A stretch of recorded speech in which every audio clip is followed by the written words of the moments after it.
girlfriend thinks I'm a poser, and I'm not a poser. I am a real emo. Emo is who I am.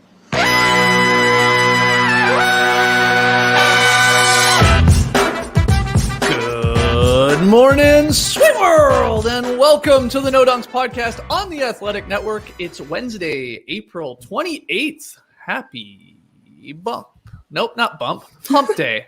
I was thinking about Bump. Remember Bump? We used to work with him. I was thinking about his. I think because Lee was showing us pencils and Bump had a lot of pens, and I had Bump somehow in my head. But it's actually a Hump day. Anyway, I'm J.E. Skeets along with me, my top shot hot boy, Trey Kirby. Heyo! Hey, yo. We got the international man of mystery taking it to the max, Lee Ellis. Friend. Lily. And last but not least, to making the magic happen, it's JD. Hello. There he is. And here we are. Shout out to the stream team joining us live right now on YouTube. Smash that like button. Leave your comments.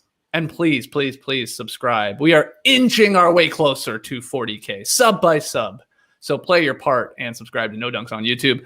Email us your questions and comments for the next Beach Steppin' podcast, nodunks@theathletic.com. Hitting the beach later this afternoon, guys, so you can join us live at 3 p.m. Eastern on YouTube. We'll have it up soon after that, wherever you download and listen to podcasts. Always a fun time on the beach. You guys sent in another great batch of questions and comments, so we'll have some fun there. Again, later this afternoon here on a Wednesday. And finally, go grab your sweet No Dunks merch over at nodunks.com. And before I get into what's on today's show, Lee, I can't believe I didn't say this over the last couple of days. Unbelievable, very solid play last Friday with Bo Estes, the guy that is the voice, the goat-mentator of the NBA and NBL top 10 plays. So great job. That was fantastic. Yeah, it was fun. I was just trying to spice it up a little bit, and I thought he was the perfect guy for that. Sent him a little DM. He responded straight away, and then just all came together. So, yeah, it was a lot of fun with the big Bo. Yeah, you were dropping bars in your setup for him. And like a lot of people wanted to know, did you write the VSP like rhymes for him, or was that all? Of course not. All no, it's all him. Well, you know I like to outsource my work anyway, and I thought I'll give him the plays and whatever with it. Thought he did a perfect, but I wrote my own intro and very good. Surprised myself, to be honest. It turns out you're a good rapper when there's absolutely no music behind you. That's the key for you. A spoken word G. Yeah. Yeah, I think I'm lagging here, so I don't know if you guys are seeing this or not. But I just started writing it out, and then it just grew and grew and grew, and now I've got a frog in my throat. What a great start to the day this is! Oh yeah, happy Bump Day, everyone! Happy Bump Day, everyone! Yeah. I really got us off to a great start. You know what? I blame that stupid cold open for this rough start. You know, it was too quick. I wasn't ready to go. Okay, he's emo. I get it. Oh, jeez, discombobulated here on a Wednesday. It's okay. We got tweet of the night. We got pick'em results. Trey, you do have a fun top 5 for us, which I'm very excited about. We haven't had a top five in a while here. But first, guys, let's play a little What You Got. What you got? What you got there? What you got? Yeah. You want to drop some bars over this, Lee? It's a nice beat there for you. No? The top short shot boys are hot. We're about to play What You Got. So tell me all you got. I want to hear the lot. Okay. You know what? Not bad for right on the spot. Off the top of the dome there, Lee Ellis. Okay, first one. We had some wild outcomes in the association on Tuesday. In Boston, Lou Dort. Drop your Dorts in the stream team. Scored 24 as OKC upset the Celtics, hurting the C's playoff position in the process. We'll get to that. That was bad. This might be worse. I don't know. The Warriors were stuck on 12 points for over 9 minutes. The NBA's longest scoring drought in almost a dozen years during a 133-103 loss to Dallas. The visiting Mavs there went on a 28-0 run. It was over in a hurry, and I imagine a lot of people were, done with this game and clicking away. Yeah, so both pretty brutal here. But what was the more embarrassing loss? TK, you can get us started. So the Celtics losing to OKC, or the Warriors not being able to score there for basically 10 minutes to the Dallas Mavericks. What you got? Oh, Skeets, it's got to be the Beantown blowout. I know what you're thinking. The Celtics, they only lost by 4 points, but losing by 4 points to the Thunder, that's kind of like losing by 30, because as John Hollinger pointed out yesterday, coming in to this matchup against the Celtics. The Thunder had lost 14 in a row. All but 3 of them were by double figures. He said a 25-game season-ending losing streak is definitely on the table. Just an amazing tank to the finish line. You can't deny it. But then the Celtics lost, and you can't blame them going against Lugan's legend. He saw the Thunder on the verge of setting a franchise record with 15 straight losses. Quote Lou Dort, I saw that today, and I said to Shai Gilgeous-Alexander, Shai, we're winning today. That's a Dort and T right there. But still, embarrassing stuff for the Celtics. No Tatum, no Kemba, no Boston Rob. This should still be a win for the Celtics, especially if they're trying to avoid this play-in tournament. But like Jaylen Brown said, Celtics didn't come out with any sense of urgency, just assumed they would beat the Thunder. You saw in the last minute, wide open lanes for the Thunder to get dunks. You got to go out and actually beat the teams that you're supposed to beat. OKC turned the ball over 27 times. They blew a double-digit lead in the second half. They tried to give this thing away. Boston still couldn't take it. I hated that Master Cheeve and Happy Wedge had to see this in person. Celtics now tied with Miami at 32-30. These two teams have a couple of games against each other left this season. That might determine which of these teams is safe in the 6th spot and which of them is safe in 7th, because the Celtics, they have been struggling, and that was an ugly one last night. It's only a 4-point loss, but it feels like a lot worse. Oh, yeah, that was bad. Was that more embarrassing, though, Lily, than the Warriors, again, just forgetting how to score the basketball for a good chunk of that game? I mean, the Warriors losing to the Mavericks is not a bad loss. I mean, the Mavericks you expect would sort of have a bit of a bounce-back performance from losing to the Kings a night earlier. The way that they gave up 28-0 is obviously pretty bad when you've got the greatest scorer maybe of all time on your team. So things went bad there for the Golden State Warriors. But yeah, the Boston Celtics, I think, just decided they were going to win this game last night and didn't really count on the Thunder lighting them up from outside and inside. And that's the thing with the Celtics. They've had some wins recently over the Warriors and the Phoenix Suns, and then they dropped this absolute stinker at home here to the Thunder. They tried to make it close, but the Thunder held firm, knocked in some free throws at the end. And I honestly don't really know if anyone's even seeing me right now because I've got the Wi-Fi. No, we're seeing you. We're seeing really? you. Yeah, you're very... Yeah, you're a little, robotic, a little laggy, Ellis. I signal up here on the StreamYard, and when it's down to just one bar, it's there. I'm just like, well, just keep going, just plow through because it goes through still okay on the GarageBand. But yeah, this is one that the Celtics, I think, probably just came into this game complacent and thought that the Thunder are tanking. We're going to win this game, and they really got spanked in the end. I know, again, it's only 4 points, but that's one of the worst teams in the league. Shouldn't be losing those at this point of the season. You said it was a stinker. Was it a stinker in the sense of a stinky burp or a stinky fart? That was a burp. That was a burp for sure. Yeah. I mean, the Warriors' loss was a fart because it was a fart. Yeah. It was like, we just couldn't, we couldn't get it going. But that's one of those ones you just like, and Scalabrini and Mike Gorman on the broadcast are just kind of like, every time, because the Thunder last night looked like a team. You're like, wow, how are they bad? Because they moved that ball, hit open shots, and then when the defense came out, they just went inside, scored without any resistance from Boston. So this is a good win for OKC. What does it mean? Absolutely nothing, really, for them. It's they're not trying to win, but they just stumbled across one last night. Yeah, like Trey said, Celtics Heat tied for 6th. Charlotte just a game back in the loss column there. So unless the Knicks or the Hawks go on a crazy losing streak here over the next couple weeks, 2 of those 3 teams that I just said there, Celtics, Heat, and Charlotte, they're going to be in the play-in game. They're going to probably be there in a 7-8 matchup to get in, just to be the 7th seed and to avoid having to play another game against the winner of the 9-10 matchup there, whoever that is. If it's still the Pacers, if it's the Wizards, is it the Bulls, is it the Zombie Raps, who knows? So tough loss. Both pretty ugly, though. Again, the Warriors game was over very quickly. But yeah, losing to the Thunder on a 14-game losing streak, that's bad, especially at home. That's bad. Yeah, I have to agree. That's more embarrassing. All right, our next one, guys. Anfernee Simons made his first 9 3-pointers to help the Blazers snap a season-high 5-game losing streak, 133-112 win over the Pacers. Good news for me in the pick'em. We'll get to that later. Also last night, Karl Anthony Towns scored 31 points as the Wolves beat the Rockets 114-107 for their 3rd straight victory. First time Minnie has won 3 in a row since starting 3-0 in the 1920 season. So the question here, a little bit weird, but Lee, get us started. Hopefully you can hear us still. More surprising, Anfernee hit 9 straight three-pointers, or the Wolves putting together a 3-game win streak here in late April? Yeah, I have to go with Anfernee Simons, because what he did by hitting those 9 threes, and in fact that stretch over a few games was 13 consecutive. That's only been done 3 times in history. Shake Milton did it. Terry Mills and Brent Barry did it. Bones.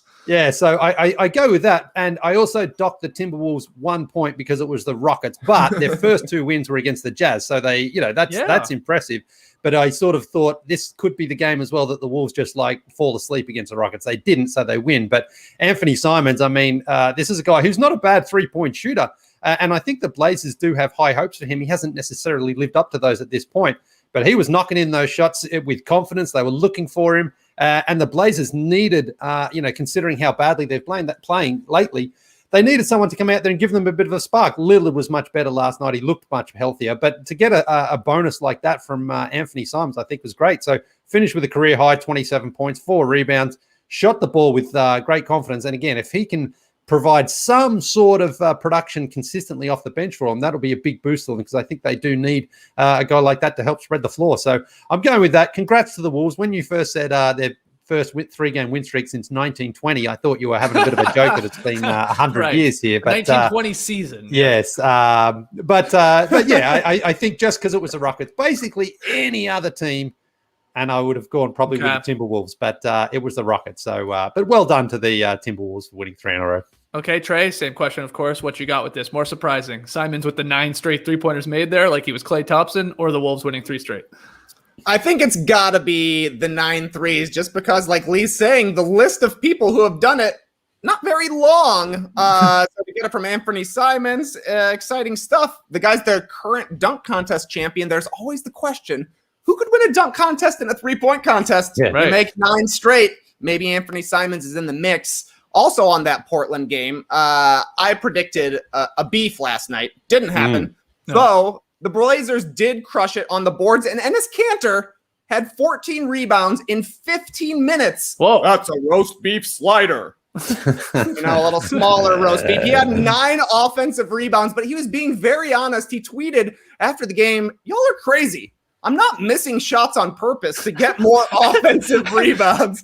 I love it. This guy is very cognizant of his beefs, but yeah, I'm a little bit more surprised by a 9 3-point game, especially making the first 9 of them, than I am by a team who, you see these teams at the end of a season.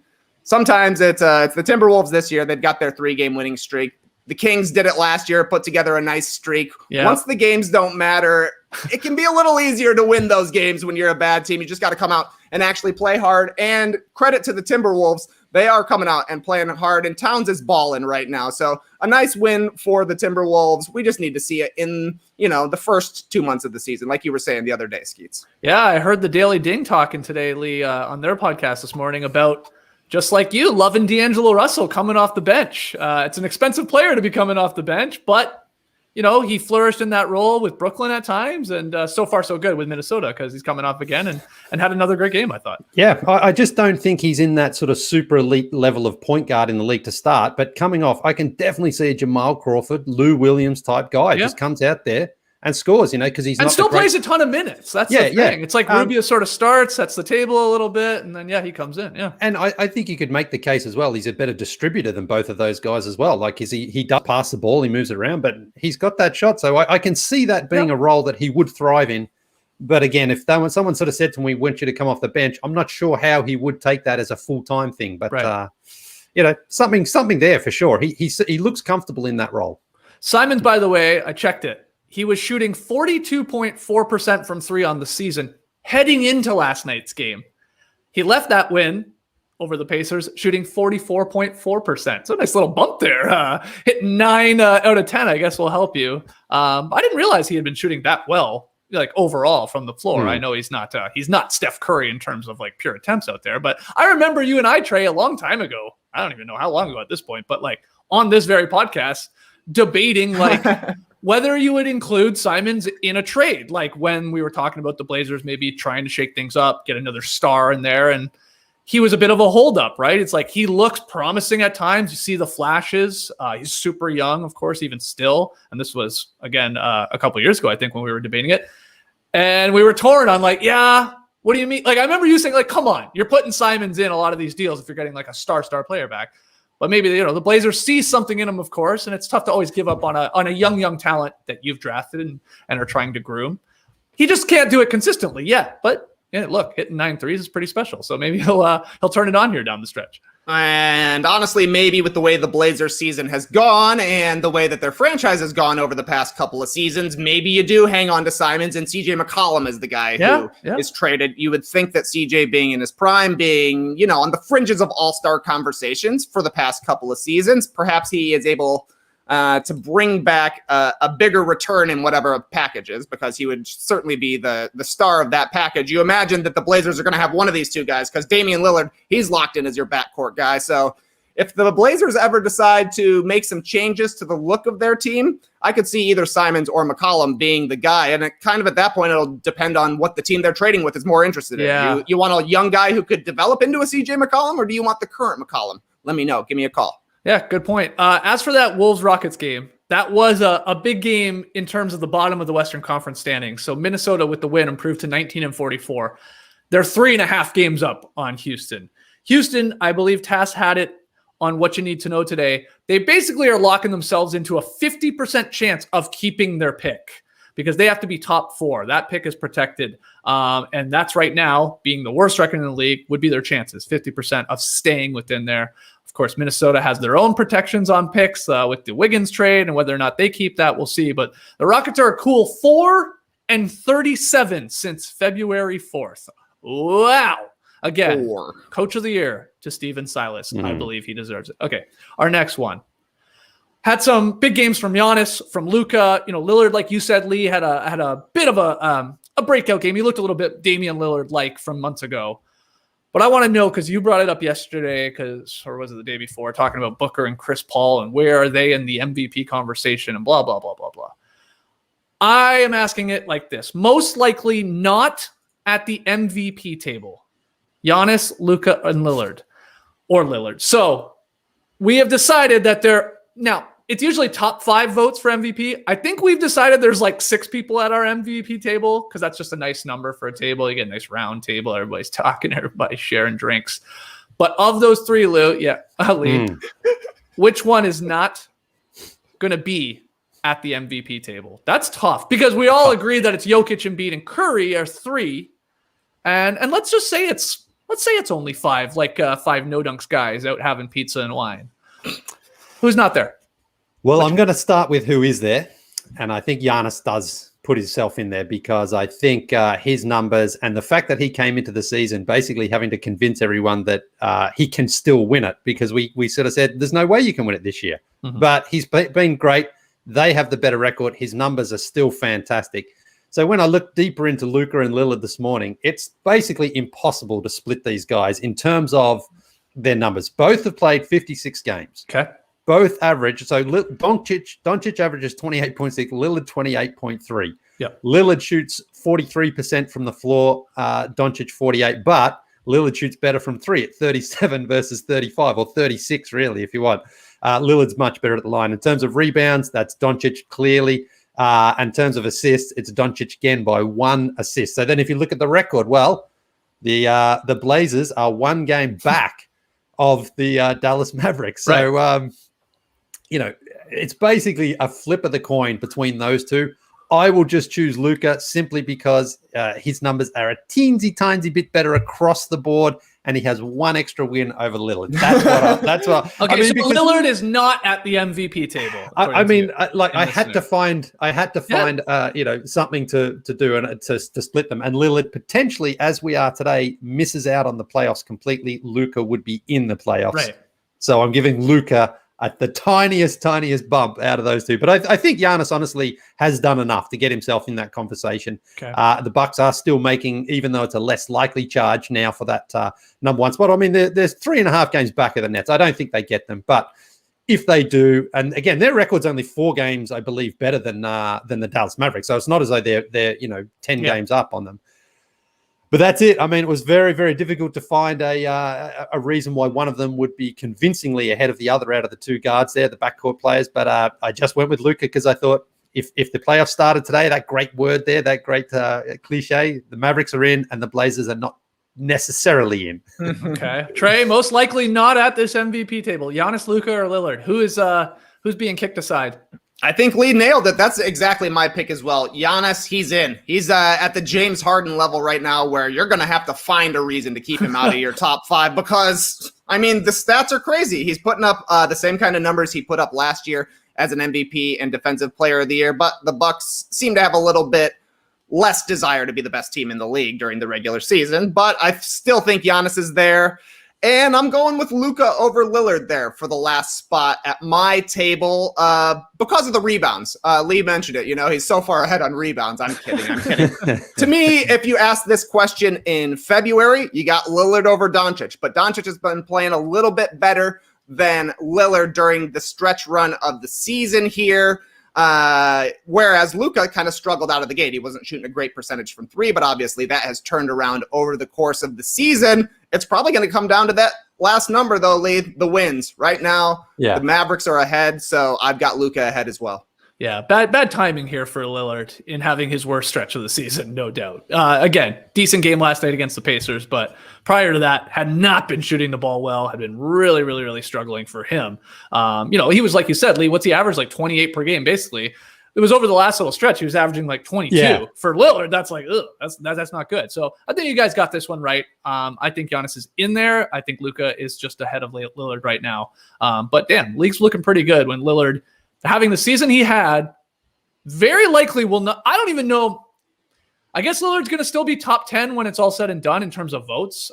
He probably slips in there, but like Booker and Chris Paul are in the mix here. And, who knows? I think a lot of the Nets guys have missed too many games to maybe warrant enough votes. Same with LeBron, of course, but we'll see here. All right, final one. This one's a weird one, guys, but just stick with me. The Golden State Warriors have become the first professional sports team to launch an NFT collection.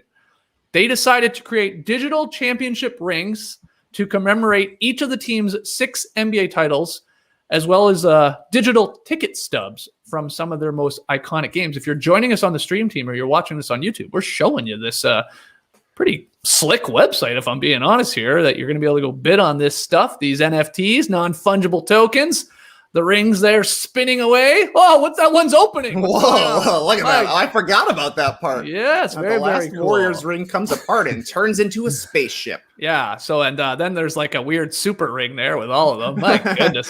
So there's this. Okay, that's good enough, JD. And then in completely unrelated news, Josh Giddey, a 6'8" Australian playmaking guard, is entering the 2021 NBA draft. Giddey is I believe he's the number 13th prospect right now, according to ESPN's top 100 rankings. Could climb higher in the lottery here. A lot of people are in love with his game. Gifted passing guard, Lily. He's got a flair for the spectacular, Woj wrote, I saw. So, just like my mate. Yeah, this is weird, right? We got these Warriors NFTs. We got an Australian going into the draft. What's the tie that brings it all together? Well, come on. Look, Trey's always talking about NFTs. Lee's always talking about his Aussie guys. So what's the bigger no dunks news? The Warriors launching an NFT collection or Australian Josh Giddey entering the NBA draft? What you got? TK, get us started. I'm sure Lee is giddy about Josh, but these Warriors NFTs are fire, Skeets. The first digital championship ring, they actually look cool, like you're saying. I love seeing it spinning there. You actually get to see the old-timey rings. I was flipping through these on my phone earlier. Isla was looking. She's like, what's that one? It was the first championship that's just like a basketball with a tiny little diamond on the top. Quite the glow-up for the NBA over the past 70 years. I love the utility with these, though. The number ones get actual replicas of the championship ring. And we saw it earlier.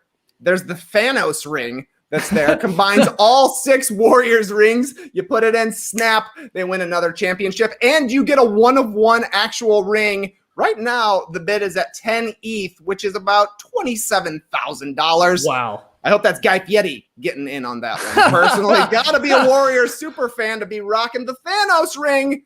But the real reason I love these, there's another NBA team out there with 6 titles. I've got a little bit of interest here in the Warriors rings. I was there for the clincher in 2015 and 2018, so I could be tempted there, but I would have immense interest in a Bulls version of this should they ever come out with something similar. So I'm happy to see somebody blazing the trail here. Yeah, okay. And doing it in style, I believe, too. It really looks cool. Looks good. I like the ticket stubs, too.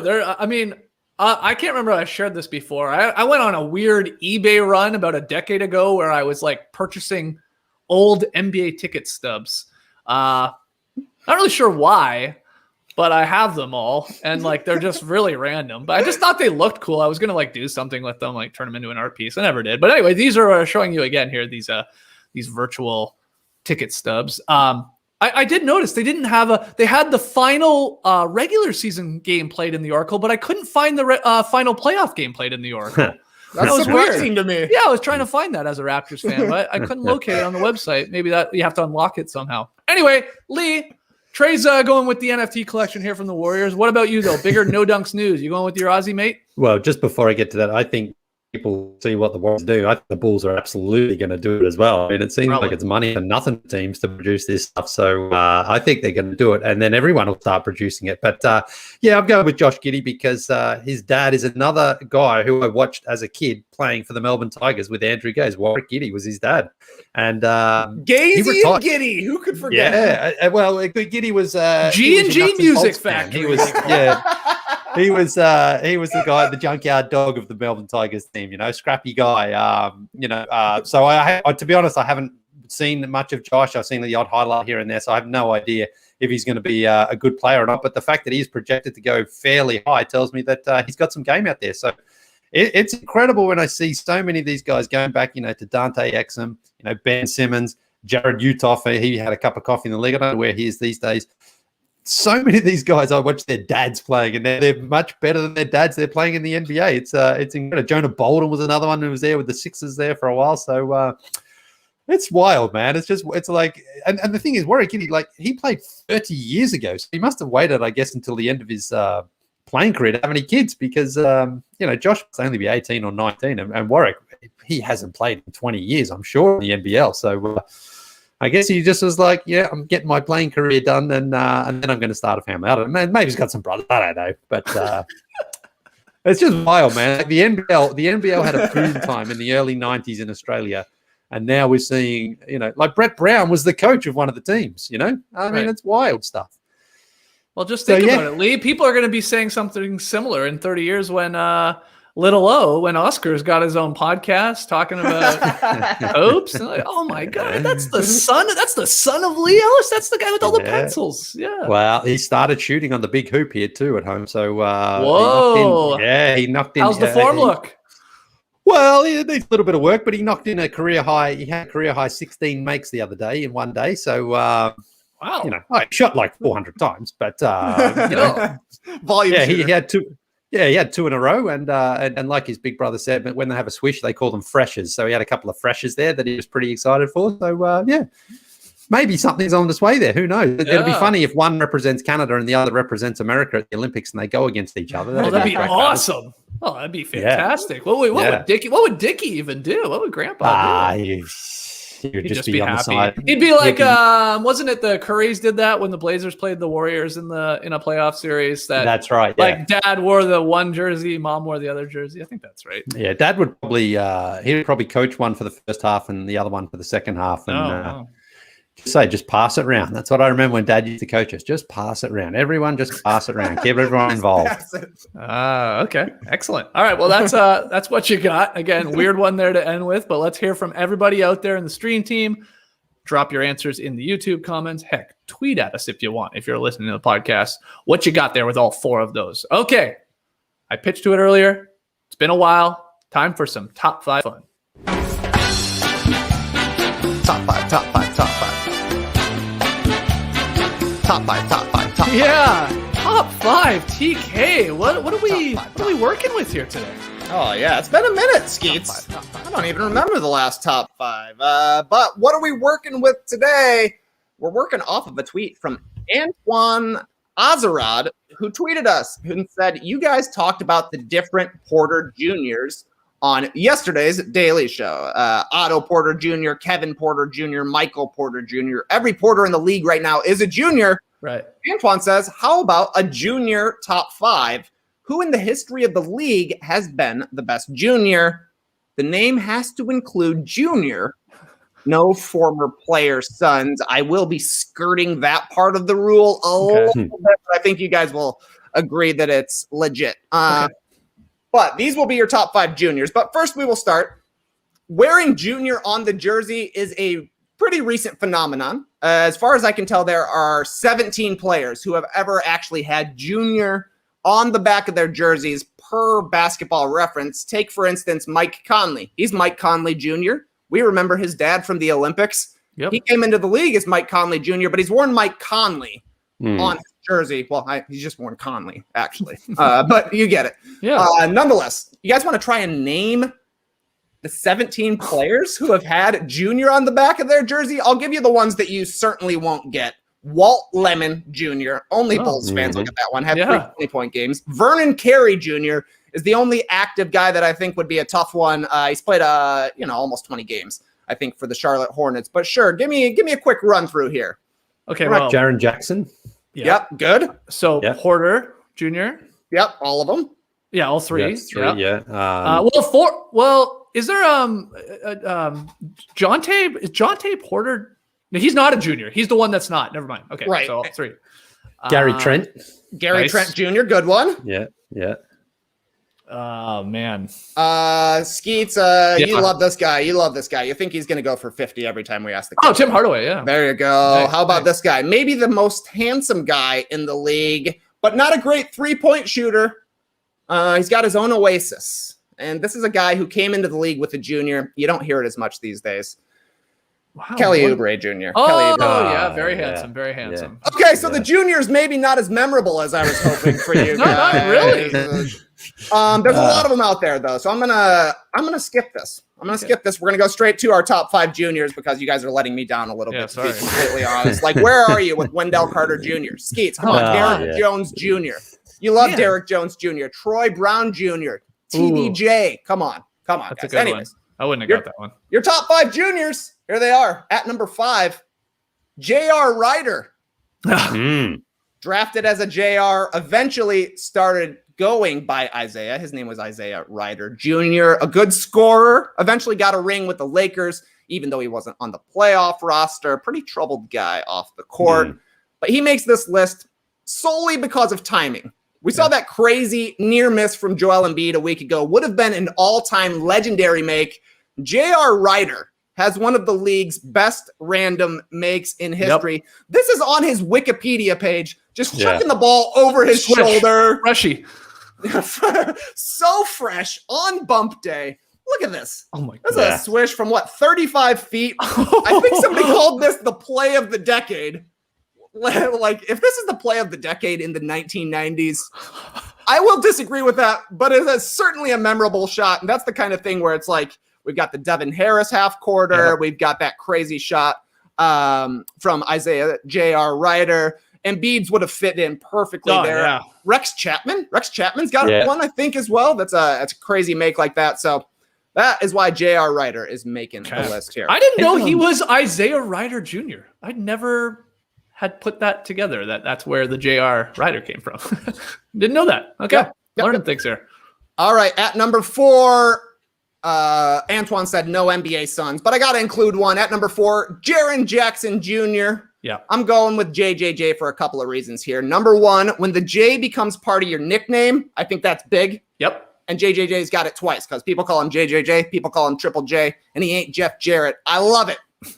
Number 2, I think he is the junior in the league right now who is this sounds weird, who is the most better than his dad. Tim Hardaway, Larry Nance, Kenyon Martin, Glenn Rice. You're taking the dads in those scenarios at this point. I think Gary Trent Jr., kind of debatable. Close. Yeah, it's close. Still just his second season as a known guy in the league, really, Gary Trent Jr. Gary Trent started more games still at this point than Gary Trent Jr. has. I think Jr. will catch senior eventually. But right now, Jaren Jackson Jr. has already caught his dad. He started more games than journeyman Jaren Jackson. There's another triple J for you. Ooh. And that's with Jaren Jackson Jr. missing a huge chunk of this season as well. So that's your number 4, JJJ. Awesome. I love it. At number 3, J.R. Reed, a.k.a. Herman Reed Jr. Why? No reason. Literally no reason. I just thought J.R. Reed was very cool back in the day. Played for UNC, played for the Hornets, had a flat top. He's like just a 90s guy who I always thought was cool. Yeah, I remember every once in a while when you're popping packs, Lily, you would get a J.R. Reed, and we would always get very excited for that reason. Yeah. He definitely was one of those early 90s, like fit the Charlotte Hornets sort of like cool guy style. Didn't really have the career that I thought he was going to have, though, because he was a big college prospect. I think he got drafted fairly high, if I remember correctly. J.R. Reed, he went 5th overall in the 89 draft. Yeah, and I think he's like 11 points a game over his first 3 seasons, because I went back and looked, and I was thinking, I don't know, he must have scored 20 a game for me to have this image of J.R. Reed in my head. Nope. But he was very cool, so he comes in at number 3. Hold on, his name was Herman? Herman Reed Jr. Wow, I didn't know that. And if I'm not mistaken, his dad is a former NFL player, actually. Oh, okay. So I can't fact check you for that one, but yeah, I'll take your word. Yeah. Yep. At number 2, Michael Porter Jr.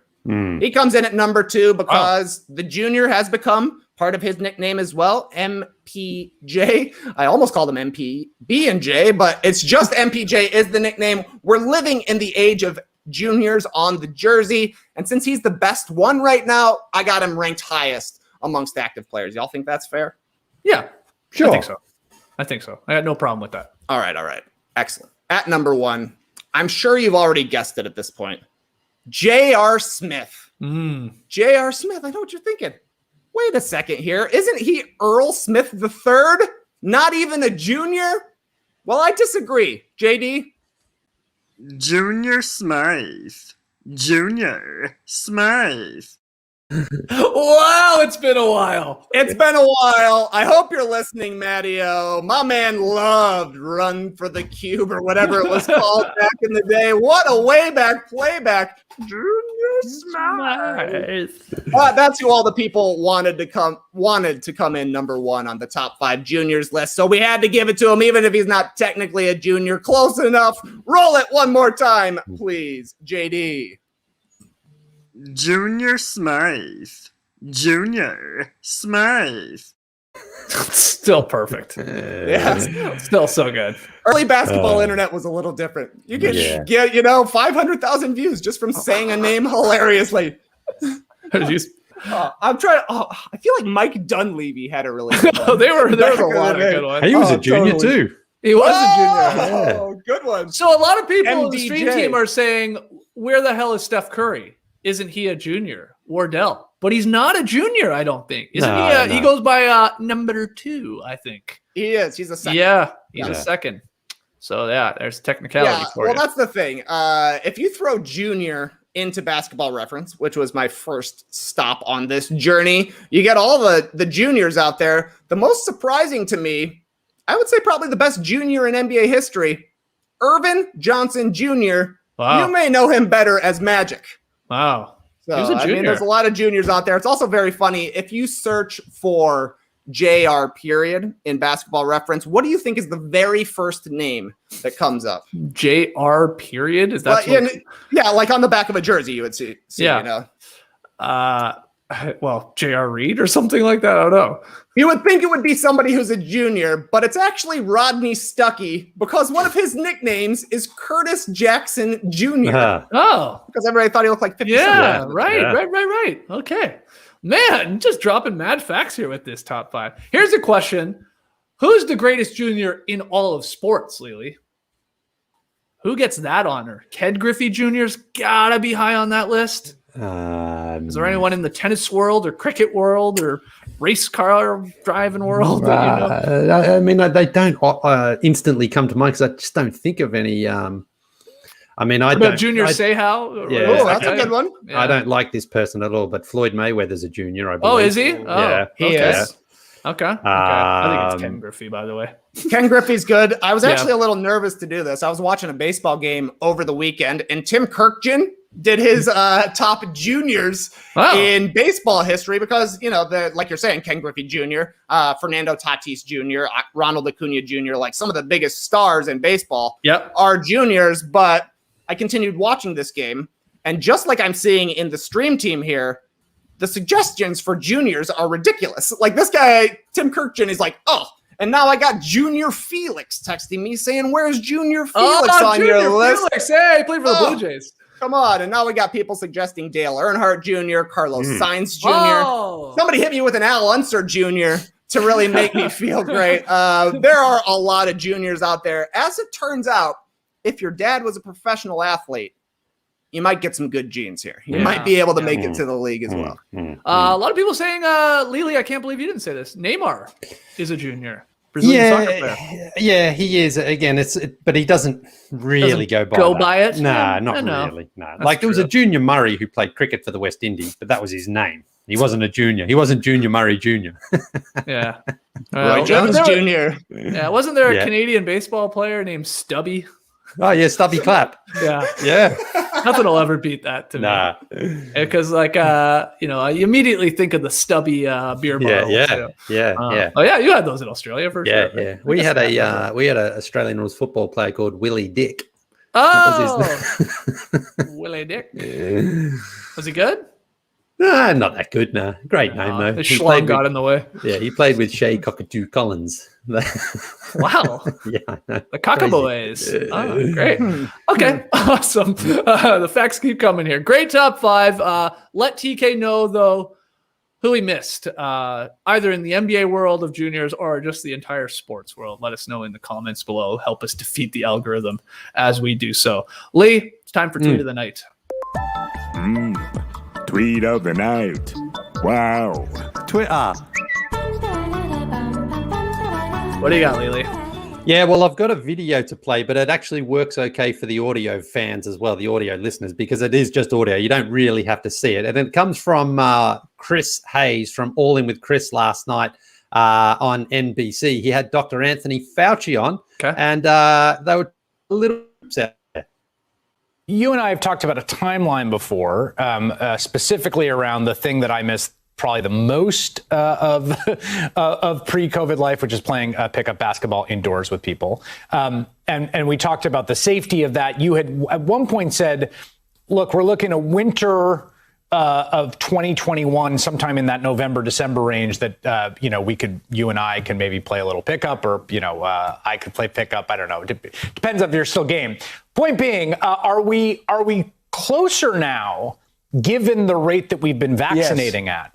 If you're vaccinated and I'm vaccinated, we can play a pickup game tomorrow. I'll probably destroy you, but that's okay. But we could play a pickup game tomorrow. Wow. So, Anthony Fauci's done a great job there guiding America out of this chaos. I mean, there's still a long way to go. But, when there's a little bit of trash talk, that means we might be a little bit closer to running again on Wednesday night. So that's great, isn't it? Everyone just loves basketball. They love talking the smack more than even getting out on the court. I think we're close. Part of basketball culture, isn't it? Yeah, Chris Hayes. I think he's a Knicks fan as well. I think Chris Hayes. So he's, if he is, he's probably riding high now. I'd have to fact check that, but I think I've seen him tweet about the Knicks before. But So hold on. Important part there. Dr. Fauci says if we're vaxxed to the max, that's a key part. Like, okay, if I've got both my doses, you got yours, Trey's got his. So, do you think we're going to be going to pick up runs here in the near future, but you're going to have to show your vaccination card?